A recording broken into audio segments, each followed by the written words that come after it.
Hi, my name's Kirsty Hooper, and today I'm going to be talking you through the history of a fascinating but largely forgotten establishment, the Spanish Casa de Huéspedes or guest house, run by the Gil de Tejada family, which operated in London's elegant Harley Street for more than 35 years, from 1850 until 1886. And its story is part of the book I'm currently writing, Hispanic London, Culture, Commerce and Community in the 19th Century City, which uses place, so neighbourhoods, streets, institutions, individual properties, as a basis for reconstructing the history of 19th century London's vibrant, multilingual and very cosmopolitan Spanish community.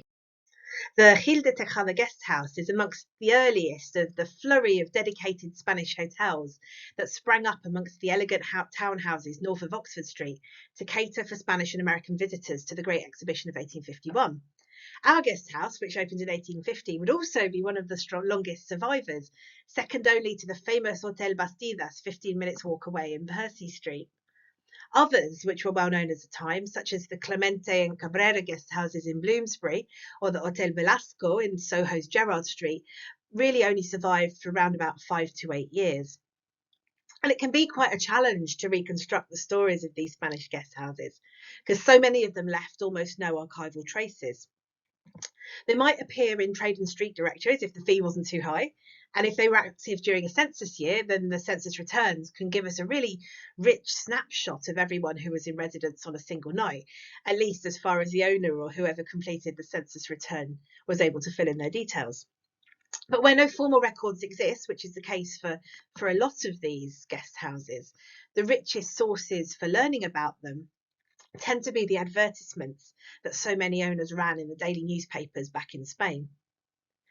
But the Gil de Tejada establishment is a bit different. It was one of the earliest and definitely the most visible of the 19th century London Spanish guest houses, largely thanks to its owner's dedicated networking and extraordinary talent for publicity. So who was he? Well, Antonio Gil de Tejada was a former member of Spain's Royal Guard. He was a bodyguard to the king. Soon after he retired from the army in March 1840, he came to London.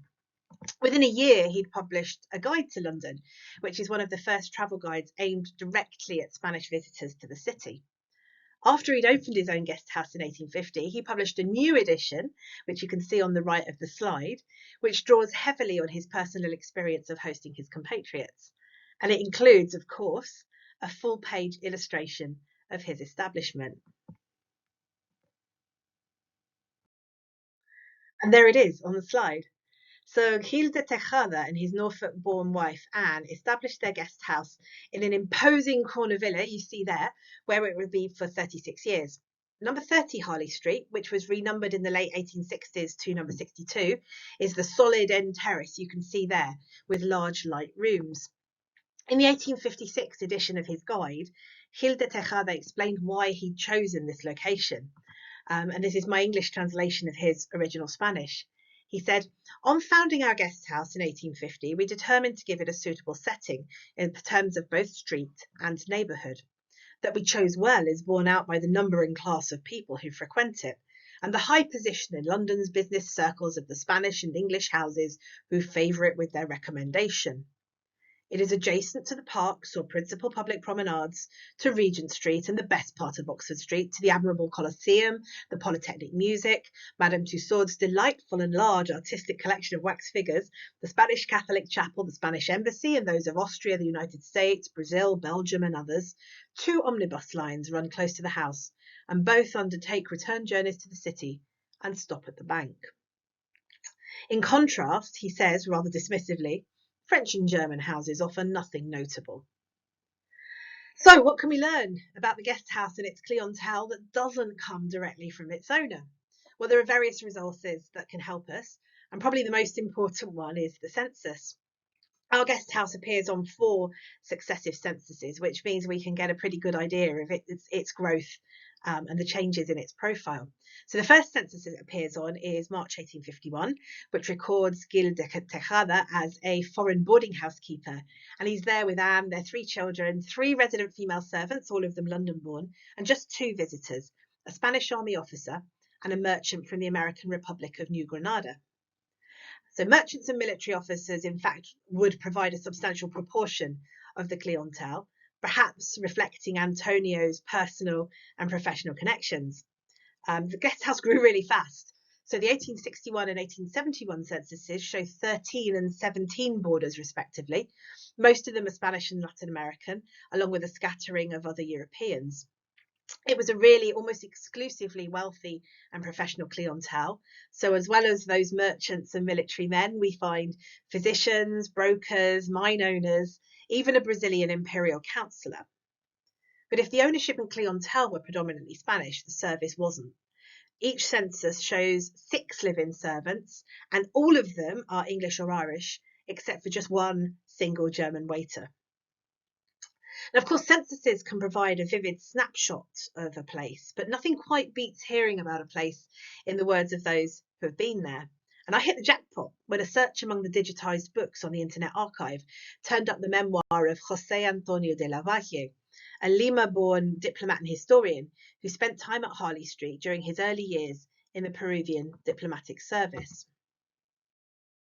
And here's Don José, and almost 30 years after his time in Harley Street, he would remember what he called the curious set of strange figures hosted back in 1851 and 1852 at the guest house run by Don Antonio Gil de Tejada, may he rest in peace. Of Gil de Tejada himself, he remembered that from being a bodyguard of His Majesty Fernando VII, he descended to an innkeeper in London, marrying his cook in the process. While of his employer, Juan Garcia, he says, he rose from a Biscayan espadrille maker to lieutenant colonel in the armies of Carlos V, pretender to the throne of Spain, only to sink to cleaning the boots of those who lodged in Don Antonio's house, and then rising again to colonel of the more or less numerous armies of the Republic of Guatemala.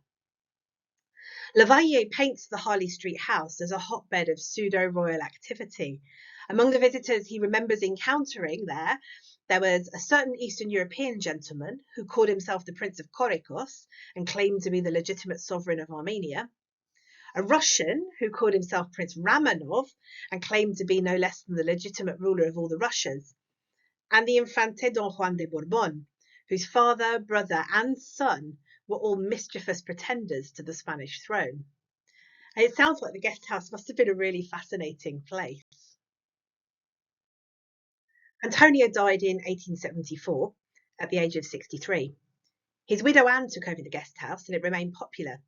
The 1878 Post Office Directory shows it expanding into the adjacent house at number 64, which is the one that you can see on the left of both the drawing from the guidebook and today's Google Maps picture. After Anne's death, it came into the capable hands of the family's eldest daughter, Teresa, known as Madame de Marsan, and she was a music lover who hosted many performers and put on soirées musicales in their elegant drawing room, which were enthusiastically reported in the London press.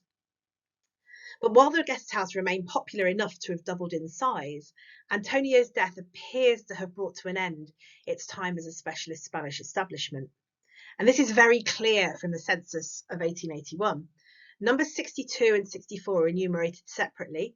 Teresa was at number 64 and her brother Andres at number 62, hosting 37 boarders between them with the help of 13 live-in servants. But of those 37 boarders, just one of them was Spanish and another one Argentinian. The rest were wealthy English, Irish, American and European professionals, along with a couple of Teresa's touring musicians. The guest house lasted another 5 years. In May 1886, Teresa sold both properties to the auctioneer Richard Lage for the not inconsiderable sum of £500. And in December 1886, number 62, now lying empty, caught fire. The Globe newspaper reported that the whole of the house, together with the contents, sustained damage.